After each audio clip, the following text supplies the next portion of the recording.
Captain Jake Morrison stood on the bridge of his ship, the horizon's edge. The stars looked the same as always through the big windows. But today felt different. Today they were going to meet aliens for the first time. "Captain, we're getting a signal," said Sam Wright from his chair at the communication desk. Sam was young but good at his job. "It's not like anything I've heard before." Jake walked over to Sam's station. The sound coming from the speakers was strange. It was like music, but not quite. High and low notes mixed together in patterns that hurt to listen to. "Can you clean it up?" Jake asked. Sam's fingers moved fast over his controls. "I think so, sir. Give me a minute." Dr. Lisa Park came onto the bridge. She was the ship's doctor and scientist. Her eyes were bright with excitement. "Are those the aliens?" she asked. "Looks like it," Jake said. "Sam's trying to fix the signal now." The sound from the speakers got clearer. Now it sounded more like singing than noise. But it was still alien. "Still wrong somehow, got it," Sam said. The alien song stopped. A new voice came through the speakers. This one spoke English, but with a strange accent. "Human ship, this is High Counselor Nexus of the Vilethran Empire. We are in need of help. Our ship has been damaged. Can you assist us?" Jake felt his heart beat faster. First contact with aliens. This was the moment humans had dreamed about for hundreds of years. "This is Captain Jake Morrison of the Earthship Horizon's Edge. We will help you." "Where are you?" "Sending our location now," the alien voice said. Lieutenant Ben Cole, Jake's security chief, looked worried. Ben was always careful about danger. "Captain, should we call for backup?" Jake thought about it. "Not yet. If they needed help, they probably aren't here to fight us, but keep our weapons ready just in case." The alien ship appeared on their screens an hour later. It was beautiful. The hull looked like it was made of crystal or glass. Lights moved through it like water. Jake had never seen anything like it. "Their ship is amazing," Dr. Park said. "Look at how the light moves through the walls." "Pretty but damaged," Ben said. He pointed at dark spots on the alien ship. "Those look like holes from weapons," Jake nodded. "Sam, open a channel to them." "Channel open, sir. High Counselor Nexus, this is Captain Morrison. We can see your ship. What kind of help do you need?" "We have wounded on board. Our life support systems are failing. May we come aboard your ship?" Ben shook his head. "Captain, that could be dangerous. We don't know anything about these aliens, but Dr. Park stepped forward. If they have wounded, we have to help them. It's the right thing to do." Jake made his choice. "Nexus, you may come aboard. We'll help your wounded." "Thank you, Captain Morrison. We will never forget your kindness." An hour later, Jake stood in the docking bay with his team. Dr. Park had her medical kit ready. Ben had his hand near his weapon. Sam carried a translation device, though it seemed like the alien spoke English well enough. The alien ship docked with a soft sound. The door opened with a hiss of air. The first alien to come through was tall and thin. His skin looked like crystal, but it moved like normal skin. Light seemed to come from inside him, making patterns under his surface. His eyes were large and silver. "I am High Counselor Nexus," he said. His voice was the same one they had heard on the radio. "Thank you for helping us." Behind him came two more aliens. They looked hurt. Dr. Park moved forward to help them. Then she came through the door. Jake's breath caught in his throat. This alien was different from the others. She was smaller, more delicate. Her crystal skin was clearer, and the light patterns under it were more complex. She wore clothes that looked like they were made of starlight. But what struck Jake most were her eyes.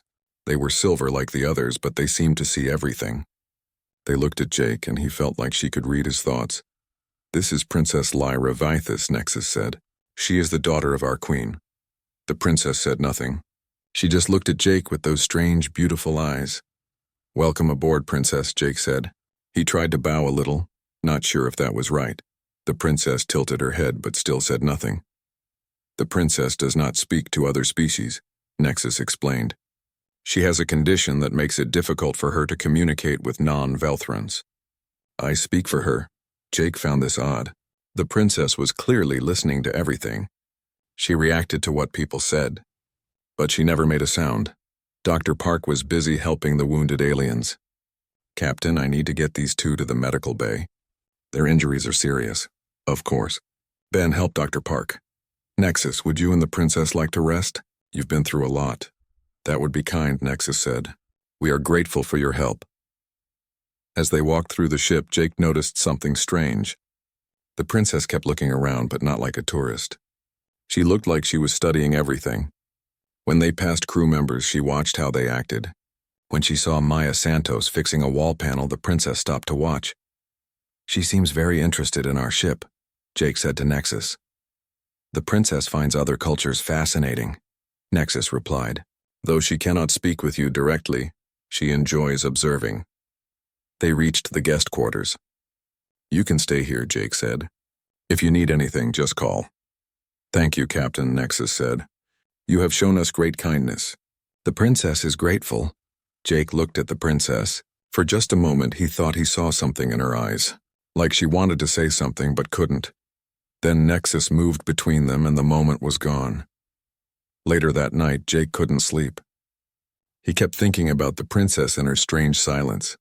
Something about the whole situation felt wrong, but he couldn't figure out what it was. He decided to walk around the ship. Sometimes that helped him think. As he walked past the observation deck, he saw a figure by the big window. It was the princess. She stood alone, looking out at the stars. The light from her skin made soft patterns in the dark room. She looked beautiful and sad at the same time. Jake almost went in to talk to her, but then he remembered that she couldn't speak to him. So he just watched her for a moment, wondering what she was thinking about. As he turned to leave, he could have sworn he heard her sigh, but when he looked back, she was just standing there, silent as always. Something was definitely wrong here, and Jake was going to find out what it was. The next morning, Jake found Princess Lyra in the strangest place. She was sitting in the engine room watching Maya Santos work on the power systems. Maya was covered in grease and sweat. She was trying to fix a broken pipe that kept leaking coolant. It was hard, dirty work, but the princess sat on a box nearby, watching every move Maya made. "Morning, Captain," Maya said when she saw Jake. "Your guest here has been watching me work for an hour." Jake looked at the princess. She was still in her beautiful star clothes, but she didn't seem to mind the noise and heat of the engine room. "Princess," Jake said, "wouldn't you be more comfortable in the observation lounge?" The princess looked at him. For a second, Jake thought she was going to answer. But then Nexus appeared from behind a large machine. "The princess finds human work methods interesting," Nexus said. "She likes to see how different species solve problems." "That's fine," Jake said. "Maya, is she bothering you?" Maya wiped her hands on a rag. "No, sir. Actually, it's kind of nice having someone watch. Makes me feel like I'm doing something important." The princess tilted her head and smiled a little. It was the first emotion Jake had seen from her. Over the next few days, this became normal. The princess would show up in different parts of the ship, always watching the crew work. She watched Tony Rodriguez cook meals in the kitchen. She sat quietly, while Sam Wright played chess with Ben Cole. She even followed Dr. Park around the medical bay, but she never said a word. Jake started paying more attention to her. He noticed things that seemed odd. When he spoke to Nexus, the princess would react before Nexus translated his words. When Tony made a joke in the kitchen, she smiled before Nexus explained what was funny. "Dr. Park," Jake said one day, "what do your scans show about the princess?" Dr. Park looked at her medical tablet. "Strange things, Captain. Her brain activity is much higher than the other Velthrons. And there's something else." "What?" "Her readings change when she's around us. When crew members are happy, her brain patterns change. When someone is sad or angry, they change in a different way. It's like she's connected to our emotions somehow." Jake thought about this. Could that be why she can't speak to us? Maybe her condition makes her too sensitive to other species. "Maybe," Dr. Park said. "But Captain, I don't think she has any condition at all. Her brain looks perfectly healthy to me." That evening, Jake was in his quarters when the ship's alarm went off. Emergency lights flashed red. "Captain, to the bridge," Sam's voice came over the speakers. He sounded scared. Jake ran to the bridge. "What's wrong?" "Power failure in Section 7. Maya's voice came over the radio. "I can't find the problem. The systems show everything is fine, but we're losing power fast." "On my way," Jake said. He was about to leave when he saw the princess and Nexus on the bridge. "What's happening?" Nexus asked. "Technical problem," Jake said. Nothing to worry about, but the princess looked worried. She was staring at one of the control panels with a strange look on her face. Jake reached Section 7 just as the lights went out completely. In the darkness, he heard Maya cursing. "I can't see anything," Maya said. The emergency lights aren't working either. Then Jake heard footsteps. Someone was coming down the hallway. A soft light was moving toward them. It was the princess. The light from her skin was bright enough to see by. She walked past Jake and Maya and went straight to a panel on the wall. She pointed at it. There? Maya asked. But I already checked that panel. The princess kept pointing. She looked at Maya, then at the panel, then back at Maya. Maya opened the panel again. This time she looked deeper inside. Wait a minute. There's something here I missed before. She pulled out a small device. This doesn't belong here. Someone put this here to drain our power. Jake took the device. It was alien technology, but not Valthron. Nexus, do you know what this is? Nexus looked at it closely. I have never seen such a device before, but it appears to be designed to disable your ship's systems. Someone sabotaged us, Ben said. He had just arrived with a security team. Jake looked at the princess. How did you know where to look? The princess opened her mouth as if to answer, but then she closed it and looked at Nexus. The princess has good intuition, Nexus said quickly. She noticed that the sounds from that panel were different, but Jake had been standing right next to the panel. He hadn't heard any sounds. Later that night, Jake couldn't stop thinking about what had happened. The princess had known exactly where the problem was. She had acted like she understood what was wrong before anyone explained it to her. He decided to check the security recordings from the hallway. What he saw made him more confused.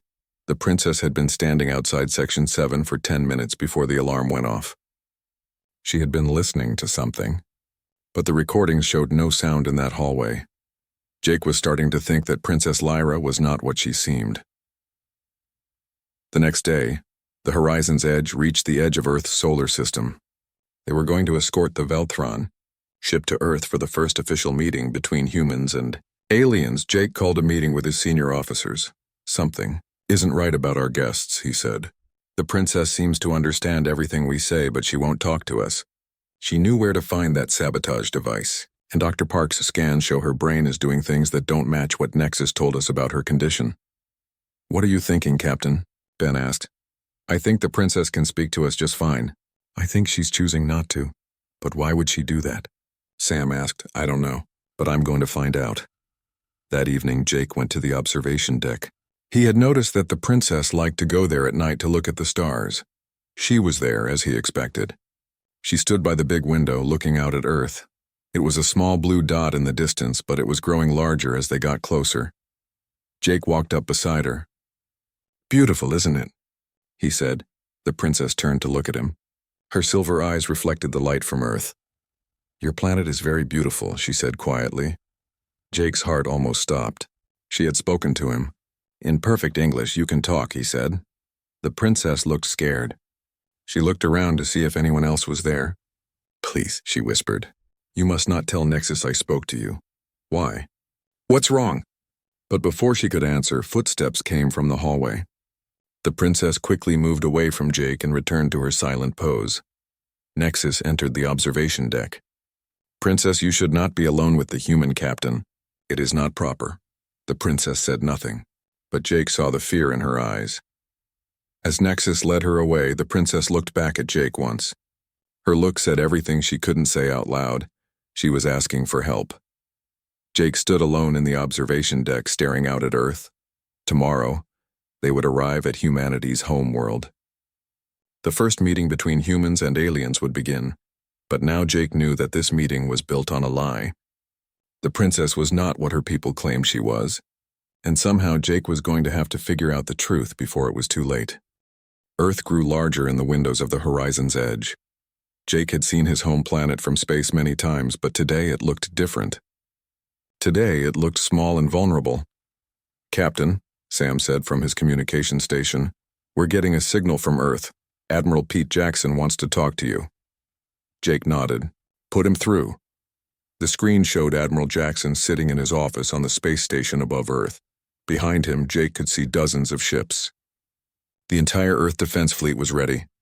Jake, the Admiral said, good work bringing our new friends home safely. How are they? Fine, sir. But Admiral, I need to tell you something important about the princess. Later, Captain. Right now I need you to prepare for something big. The Velthran Queen is coming. Jake felt cold fear in his stomach. The Queen here? She's bringing a fleet of 50 ships. Says she wants to meet with our leaders about opening relations between our peoples. It sounds like good news, but I want you to stay close to the princess. She might be useful if things go wrong." The screen went dark. Jake looked around the bridge. His crew looked as worried as he felt. 50 ships, Ben said quietly. That's not a diplomatic mission. That's an invasion force. Before Jake could answer, Nexus and the princess came onto the bridge. The princess looked upset. Her skin was flickering with strange color patterns Jake had never seen before. "High Counselor," Jake said. "We just heard that your queen is coming with a large fleet." "Yes," Nexus said. "Queen Seraphina wishes to meet your leaders personally. She brings ships to show the power and glory of the Velthran Empire." Jake watched the princess carefully. The color patterns in her skin were moving faster now. She looked scared. "How long until the queen arrives?" Jake asked. "Tomorrow," Nexus said. "The princess must prepare for the formal ceremonies." As they left the bridge, Jake saw the princess look back at him. Her eyes were full of worry. The next day, the Velthran fleet arrived. Jake had never seen so many alien ships at once. They were all made of the same crystal material, but these were much larger than the damaged ship they had rescued. The biggest one was the size of a small city. "That must be the Queen's ship," Dr. Park said. She was standing next to Jake on the bridge watching the alien fleet take positions around Earth. "It's beautiful," Sam said, "but scary too." Jake had to agree. The ships looked like floating jewels, but there were so many of them. If they wanted to attack Earth, there was nothing humans could do to stop them. "Captain," Ben said, "I'm reading weapon systems on those ships. They're more advanced than anything we have." The Queen's ship sent a message. This time it was not Nexus who spoke. The voice was female, cold, and powerful. "People of Earth, I am Queen Seraphina Vathis of the Velthran Empire. I come to speak with your leaders about the future of your world." Admiral Jackson's voice came over the radio. "All ships, this is Admiral Jackson. We're going down to Earth for the formal meeting. Captain Morrison, bring your guests to the planet's surface." An hour later, Jake stood in the great meeting hall of the United Nations building in New York. World leaders from every country were there. President Alice Turner sat at the head table, looking calm but tense. The Velthran delegation entered the hall like a parade. First came dozens of alien nobles, all tall and beautiful with their crystal skin glowing. Then came Nexus and Princess Lyra. Finally, Queen Seraphina entered. Jake had thought the princess was beautiful, but the queen was magnificent and terrible at the same time. She was taller than the other Velthrans, and her crystal skin was darker like black diamond. Light moved through her body in complex patterns that hurt to look at directly. Her eyes were silver like her daughter's, but cold as ice. "Greetings, humans," the queen said. Her voice filled the entire hall without any speakers or microphones. "I am pleased to meet the species that helped my daughter." President Turner stood up. "Welcome to Earth, Your Majesty. We are honored by your visit." "As you should be," the queen said. She looked around the hall like she was examining insects. "Your species is interesting, emotional, primitive, but interesting." Jake didn't like the way she said primitive. He looked at Princess Lyra. She was standing behind her mother, but her face showed clear distress. The color patterns in her skin were moving rapidly. "We hope this meeting will be the beginning of friendship between our peoples," President Turner said. Queen Seraphina smiled, but it was not a kind smile. "Oh, it will be the beginning of something. Let me tell you about the Velthran Empire, humans. We rule over 300 worlds. We bring order to chaos. We guide primitive species toward civilization." "Guide them how?" Admiral Jackson asked. "By taking control, of course. Primitive species cannot be trusted to govern themselves. They make emotional decisions. They fight wars. They waste resources. The Velthran Empire provides stability." The hall was completely quiet. Jake could feel the tension in the air. "Are you saying you want to rule over Earth?" President Turner asked carefully. "Want has nothing to do with it," the Queen said. "It is necessity. Your species shows promise, but you are too emotional, too chaotic. You need guidance. The Velthran Empire will provide that guidance." Jake saw Admiral Jackson's hand move toward his weapon. Other security officers around the room did the same, but Jake was watching Princess Lyra. Her distress was getting worse. The light patterns in her skin were flashing rapidly now. She looked like she was in pain. "Your Majesty," President Turner said. With respect, humanity has been governing itself for thousands of years. We don't need guidance, Queen Seraphina laughed. It was a cold, ugly sound. Look at your history, human. Wars, poverty, environmental destruction. You call this successful self-governance? We call it learning, Admiral Jackson said angrily. We make mistakes, but we learn from them. That's what makes us human. Mistakes, the Queen repeated. Yes, you make many mistakes. That is why you need us. The Valthran Empire will prevent you from making more mistakes. Princess Lyra suddenly stepped forward. For a moment, Jake thought she was going to speak. But Nexus quickly moved to block her. The princess agrees with her mother, Nexus said quickly. Humans would benefit from Valthran guidance. But Jake had been watching the princess's face. She looked horrified by her mother's words. This was not what she wanted at all. What if we refuse your guidance? President Turner asked. Queen Seraphina's smile disappeared. Refusal is not an option. I have 50 ships in orbit around your planet. Your entire fleet could not damage even one of my vessels. You will accept Valthran guidance or you will be forced to accept it. The threat was clear. Earth was being conquered, not welcomed into an alliance. Jake looked at Princess Lyra again. She was staring at her mother with something like horror. Then she looked at Jake and he saw desperation in her silver eyes. That night, there was a formal dinner for the two species. Jake sat at a table with his crew, watching the Valthrons and humans try to make polite conversation. But everyone knew what was really happening. Earth was being told to surrender its freedom. Princess Lyra sat next to her mother at the head table.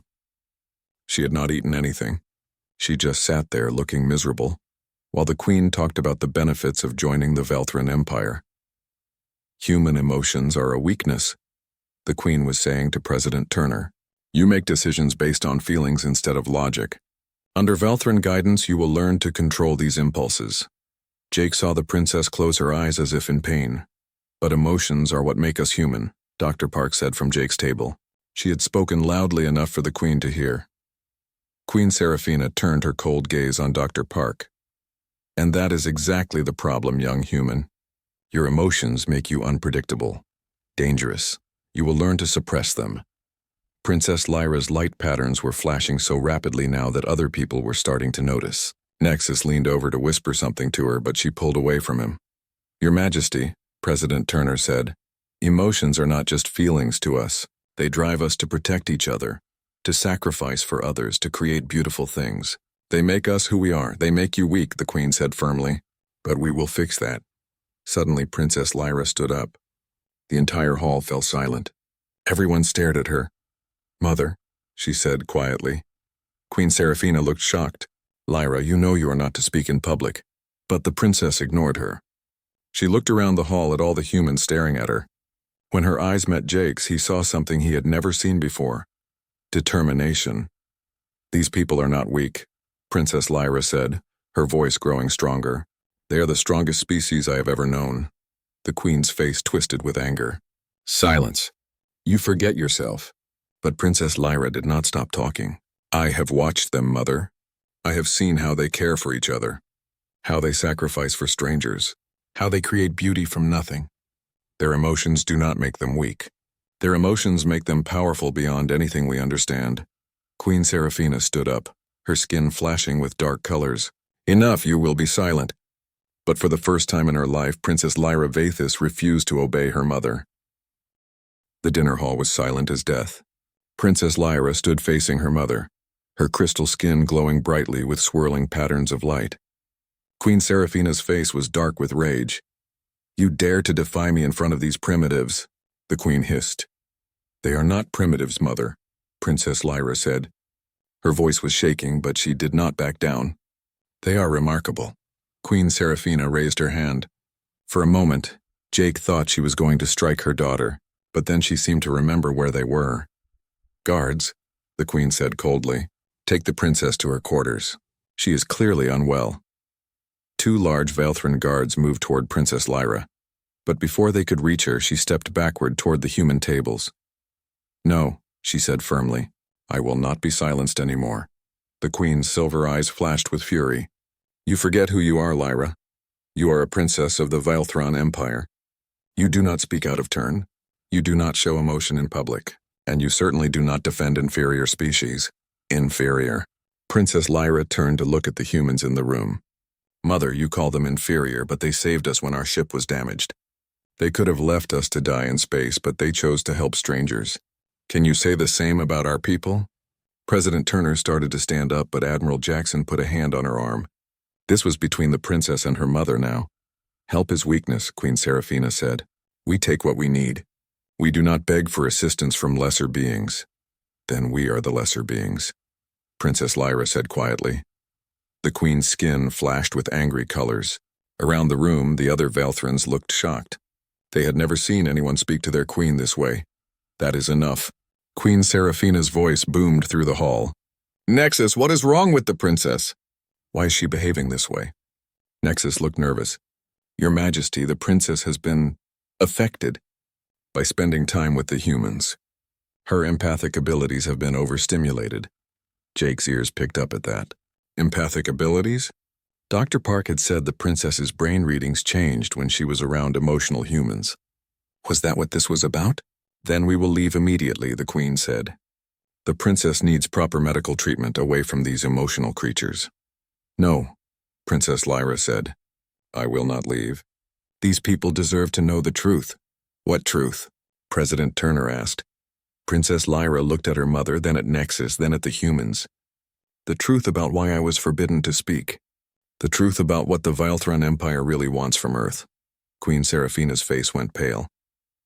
Lyra, if you say another word, you will be stripped of your title and exiled forever. Princess Lyra straightened her shoulders. Then I will be exiled with honor. She turned to face the human leaders. My people told you I cannot speak to other species because of a medical condition. That was a lie. I can speak to anyone. But I was forbidden to do so because I have an ability that my mother considers dangerous. What ability? Admiral Jackson asked. I can feel emotions, Princess Lyra said. Not just my own emotions, but the emotions of others. When I am near you, I can feel your fear, your hope, your love for each other, and what I learned from you terrifies my mother. Queen Seraphina started moving toward her daughter. Guards, arrest the princess.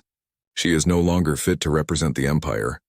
But Princess Lyra kept talking, speaking faster now. I learned that humans are not weak because they feel emotions. You are strong because of them.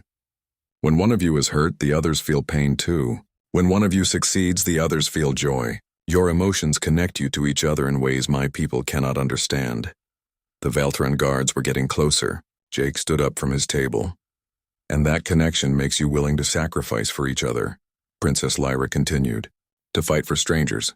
To die for people you have never met. My mother sees this as weakness, but I see it as the greatest strength in the universe. Enough. Queen Seraphina reached her daughter and grabbed her arm. You will come with me now.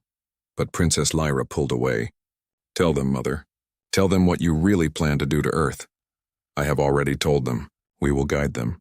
Tell them the truth. Queen Seraphina's face twisted with rage and something else. Fear. The truth is that your species is dangerous, she said to the humans. Not because you are strong, but because you are contagious. Contagious? President Turner asked. Your emotions spread to other species, the Queen continued, her voice growing harsh. My daughter is proof of that. The longer she spent with you, the more she became like you. Emotional. Irrational. Weak. Jake suddenly understood. You're not here to guide us. You're here to destroy us. Queen Seraphina smiled coldly. I am here to prevent you from spreading your emotional disease to the rest of the galaxy. Earth will become a Valthran colony. Humans will be relocated to controlled areas. Your culture, your art, your music, your stories, all of it will be destroyed. We cannot allow other species to be infected with your emotional weakness. The humans in the room looked horrified. Admiral Jackson stood up slowly. You're talking about genocide. I am talking about necessary prevention, the Queen said. The Valthran Empire has brought order to 300 worlds. We will not allow Earth to poison that order. Princess Lyra looked at the human faces around her. She could feel their fear, their anger, their determination, and she made her choice. Captain Morrison, she said, turning to Jake, meet me in your ship's communication room in 1 hour. I have information that can help you fight my mother's fleet. Queen Seraphina's eyes went wide. Lyra, what are you doing? What I should have done long ago, Princess Lyra said. I am choosing the right side. The Queen gestured to her guards. Arrest her. She is a traitor to the Empire. But as the guards moved forward, Admiral Jackson stepped between them and the princess. I don't think so. Princess Lyra is requesting asylum with the human government. We accept her request. You cannot do this, Queen Seraphina raged. She is my daughter. She is also an adult who can make her own choices, President Turner said firmly. And she chooses to stay with us.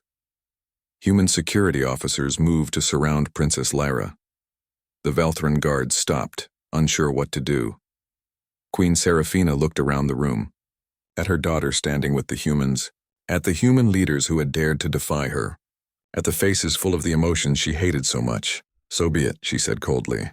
You want to keep my daughter? Keep her. But know this. In 24 hours, my fleet will begin the occupation of Earth. Your governments will surrender, or your cities will burn. She turned to leave, then stopped. And when Earth falls, I will make sure my daughter watches as everything she tried to protect is destroyed. Queen Seraphina and her delegation left the hall. Through the windows, Jake could see lights moving in the sky as the Velthran ships prepared for war. Princess Lyra stood in the middle of the room, surrounded by humans. For the first time since Jake had met her, she looked truly free. Thank you, she said quietly, for accepting me, for protecting me. Thank you, President Turner replied, for choosing to help us. Admiral Jackson looked out at the alien ships in the sky. Princess, you said you had information that could help us fight your mother's fleet.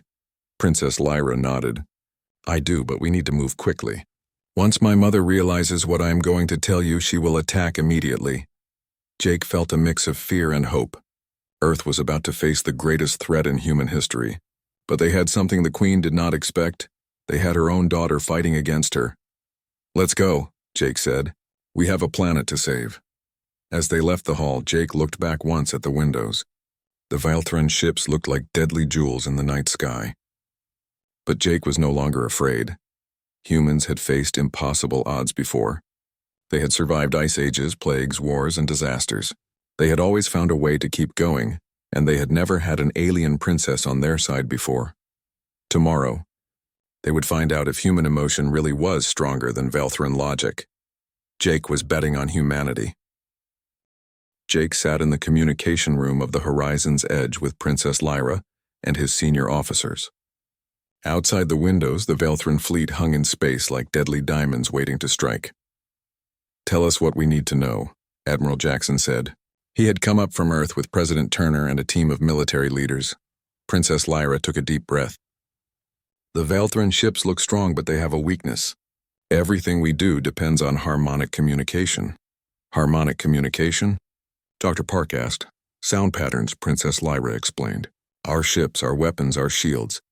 They all work by sending complex sound signals to each other. If you can disrupt those signals, you can disable our entire fleet. What kind of disruption? Maya Santos asked. She had been called in to help with the technical details. Princess Lyra closed her eyes, concentrating. There is a specific frequency pattern that will cause our ship systems to shut down. But it has to be broadcast at exactly the right power level and from multiple sources at once. She began to hum a strange tune. It was beautiful but alien, rising and falling in ways that made Jake's teeth ache. That's it, she said.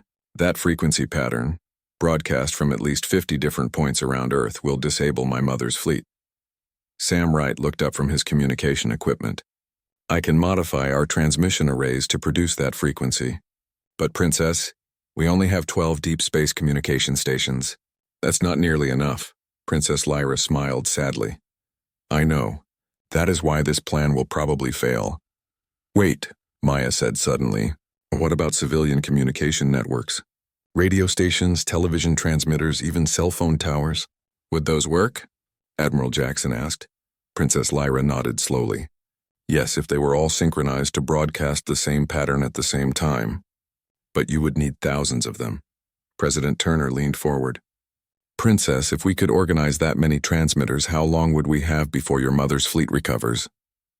Perhaps 30 minutes, Princess Lyra said. Maybe less. Velthran engineers are very good at adapting to new threats. 30 minutes, Admiral Jackson muttered. Not long to save a planet. It's long enough, Jake said firmly. We just need to use those 30 minutes wisely. For the next 6 hours, Earth became a planet at war with itself.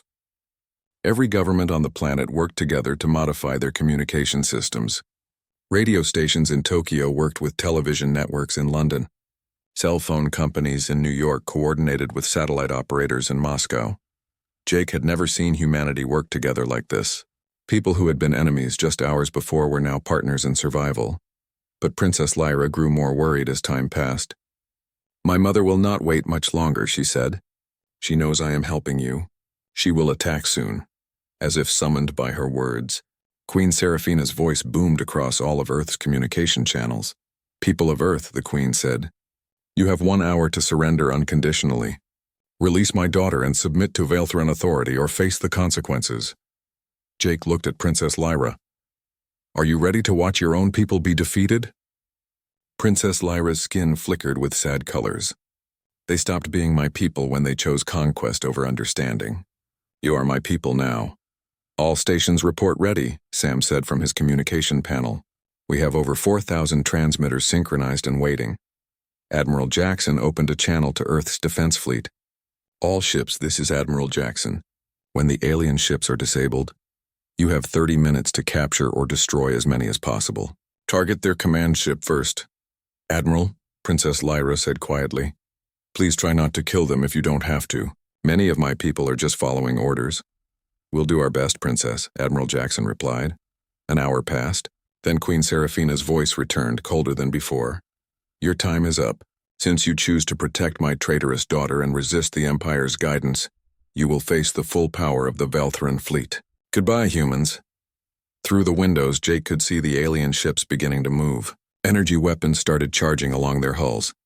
"Now," Admiral Jackson ordered. Sam's finger hit the transmit button. Across Earth, 4,000 communication transmitters began broadcasting Princess Lyra's frequency pattern at exactly the same moment. The sound was too complex for human ears to understand, but Jake could feel it in his bones.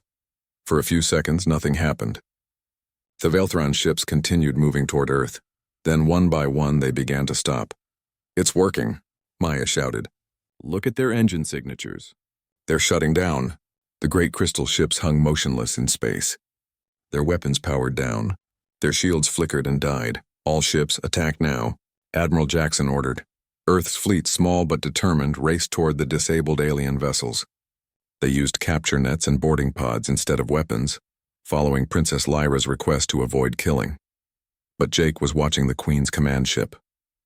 It was larger than the others, and it was still moving.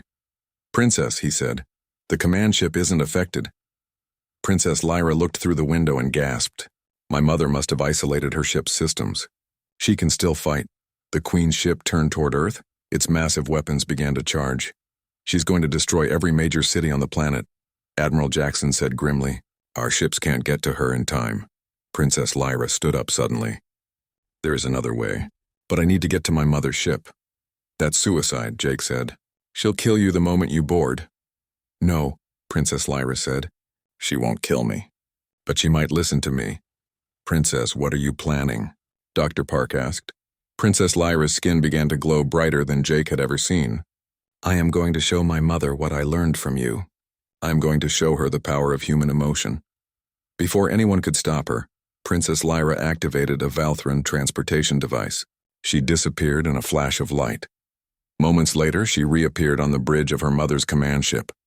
Jake could see her on the main screen, a small figure facing the tall, dark Queen. "Mother," Princess Lyra said. Her voice came through the ship's communication system. "Stop this." Queen Seraphina turned around slowly. Her face was twisted with rage and something that might have been grief. "My daughter," she said bitterly. "My beautiful, perfect daughter. Look what these humans have done to you." "They have not done anything to me, Mother. They have shown me who I truly am. They have made you weak, emotional. You were supposed to be the next queen of the Empire." Princess Lyra stepped closer to her mother. "I am emotional, Mother. And you are right. That does make me different from other Valthrans, but it does not make me weak. Emotions are weakness," Queen Seraphina shouted. "They make you vulnerable. They make you care about things that do not matter." "They make me care about people who do matter," Princess Lyra said softly. "Mother, when was the last time you felt joy? When was the last time you felt love?" Queen Seraphina's face flickered with something Jake had never seen before. "Uncertainty. Those feelings are impractical," the Queen said. No, Mother. Those feelings are what make life worth living. The humans taught me that.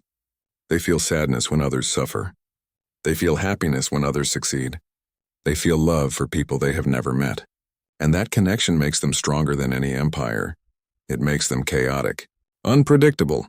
Princess Lyra reached out and took her mother's hands. It makes them beautiful. For a moment, Queen Seraphina just stared at her daughter. Around them, the ship's weapons continued charging. I have spent my entire life building this empire, the Queen said quietly. 300 worlds bow to Velthran rule. I have brought order to chaos. You have brought emptiness to life, Princess Lyra replied. Mother, look at us. Look at our people. We live for thousands of years, but do we truly live? We are powerful, but are we happy? We rule the galaxy, but do we love anything? Queen Seraphina's grip on her daughter's hands tightened. Love is dangerous. It makes you weak. It makes you make foolish choices. It makes you make brave choices, Princess Lyra said. Mother, I love you. That is why I am here. That is why I am asking you to stop this attack. Not because I am weak, but because love makes me strong enough to face you. Queen Seraphina's face began to change. The cold mask was cracking. I do not know how to love, she whispered. Yes, you do, Princess Lyra said gently. You love me. I can feel it. You have always loved me. That is why you were so afraid of my empathic abilities. You were afraid I would make you feel what you have been hiding from yourself. Tears began to form in Queen Seraphina's silver eyes. Jake had never seen a Velthran cry before. I was so afraid, the Queen whispered. Afraid that if I let myself feel, I would not be strong enough to rule. Afraid that if I showed emotion, my enemies would destroy me. Strength is not the absence of emotion, Mother. Strength is feeling everything and choosing to do what is right anyway. Queen Seraphina looked around her ship's bridge, at her officers staring in shock, at the weapon system still charging to destroy Earth. What have I done? She asked quietly. And then, for the first time in centuries, Queen Seraphina Viethys began to cry. Her tears were like liquid crystal, falling from her eyes and catching the light. Around the bridge, her officers watched in amazement as their cold, powerful queen became something they had never seen before. Human,